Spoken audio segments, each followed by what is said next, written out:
میں اپنے پڑھائی کے زمانے میں ان کتابوں کو پڑھا کرتا تھا تو مجھے حیرت ہوتی کہ جیوز دنیا کا ایک بڑا طبقہ ہے، یعنی مذہب کے اعتبار سے پرانا ہے، یہودی. بولتے بولتے آپ لوگ بھی سن کر کے تھک گئے ہوں گے، بلکہ اب تو کچھ لوگوں کو ایسا لگتا ہے یہ گالی تو نہیں ہے، نہیں بلکہ وہ ایک قوم کا نام ہے، ایک قوم ہے. جیسے کسی کو یزیدی کہہ دینا گالی ہو جاتا ہے، جبکہ وہ ایک شخص کا نام ہے. خیر، عیسائیت ایک قوم ہے جو حضرت عیسیٰ علیہ السلام پر ایمان لائی اور ان سے پہلے کے انبیاء اکرام پر ایمان لائی. ان کے علاوہ بھی کچھ دوسرے ریلیجین پائے گئے دنیا میں، جیسے بدھ مت ہے، آج اس کے ماننے والوں کو بدھسٹ کہا جاتا ہے، بدھزم. ان کے علاوہ ایک زردشتی مذہب تھا ایران کا، پارسی جن کو آج ہم کہتے ہیں. یہ پارسی مذہب بھی بڑا پرانا ہے، آگ کے پجاری تھے، مجوسی تھے، اور ان کا بانی زردشت تھا. یہ دنیا کے بڑے مذاہب کا ذکر کر رہا ہوں، یہودیت، عیسائیت، بدھ مت، پارسی، اور اس کے علاوہ ایک اور بڑا مذہب ہندو مت ہے، جن کو آج ہم روزانہ دیکھ بھی رہے ہیں، اور ہم جس ملک میں ہیں یہاں وہ کثرت سے ہیں، ہندو مت. ان تمام مذاہب سے میں آج ثابت کروں گا کہ ان سب کی کتابوں میں میرے نبی کا ذکر آیا ہے، جس کے متعلق یہ خود آج تک پڑھ نہیں پاتے یا پڑھ کر کے جان بوجھ کے چھپا لیتے ہیں.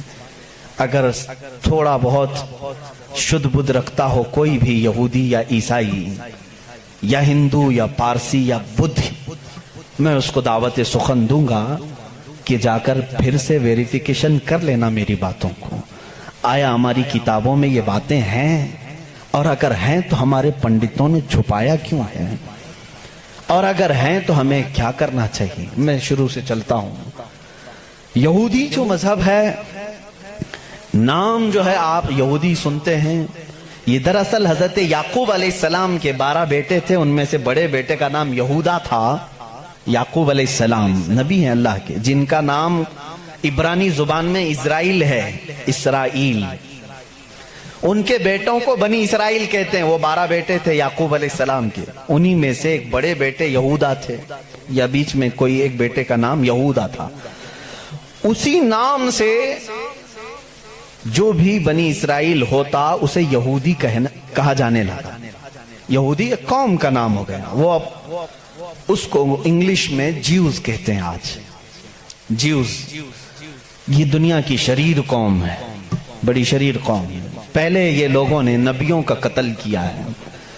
ان کے بارے میں کیونکہ میں وہی باتیں کر رہا ہوں جو قرآن کہہ رہا ہے. اگر آپ کہیں گے بہت کٹر پنتھی ہو جائے گی تو پھر قرآن کو بھی بند کرنا پڑے گا. قرآن کہتا ہے یقتلون النبیین بغیر حق، یہ ناحق نبیوں کا قتل کرتے تھے. جب قرآن ان کی باتیں بیان کر رہا ہے تو میں کیوں نہ بیان کروں. یہ شریر قوم تھے، حق بات کو کبھی تسلیم نہیں کرتے تھے. بہرحال زکریا علیہ السلام کے قاتل یہ ہیں، یحییٰ علیہ السلام کے قاتل یہ ہیں، اور عیسیٰ علیہ السلام کو سولی پر چڑھانے کے سارے بندوبست انہی نے کیا. یہ بات مجھ سے نہیں، عیسائیوں سے جا کے پوچھ لو، ان سے پوچھنا جیزس کو کون سولی پر چڑھایا تھا. جبکہ ہمارا عقیدہ ہے کہ عیسیٰ علیہ السلام کو سولی نہیں دی گئی. ہمارا عقیدہ قرآن سے ثابت ہے، اس پر میں بعد میں گفتگو کرتا ہوں. لیکن یہ یہودی قوم بڑی پرانی ہے، یعقوب علیہ السلام سے چل رہی ہے، ٹھیک ہے، کافی پرانی. یہ مانتے کس کتاب کو؟ کسی بھی دین کو، کسی بھی مذہب سے ہم کو اگر بات کرنا ہے تو اس کی جو مقدس کتاب ہے اسی سے بات کرنا. میں بھی انہی سے بات کروں گا، ہوائی فائرنگ نہیں. جو مقدس کتاب تمہارے نزدیک ہے اسی کی باتیں اگر میں رکھتا ہوں. یہاں محفل میں اتنا وقت نہیں ہوتا، تھوڑی تھوڑی جھلکیاں میں دے کر کے جاؤں گا تاکہ جو ریسرچ اسکالر ہیں وہ اس کو آگے بڑھائیں اور پھر اپنی تحقیق سے لوگوں کے سامنے یہ باتوں کو لائیں. یہودی قوم جس کتاب کو مقدس مانتی ہے وہ تورات ہے جو موسیٰ علیہ السلام پر نازل ہوئی، اور زبور ہے جو حضرت داؤد علیہ السلام پر نازل ہوئی. ان کتابوں کے مجموعے کو آج انگلش میں اولڈ ٹیسٹمنٹ کہا جاتا ہے. یہ کتابیں مارکیٹ میں دستیاب ہیں.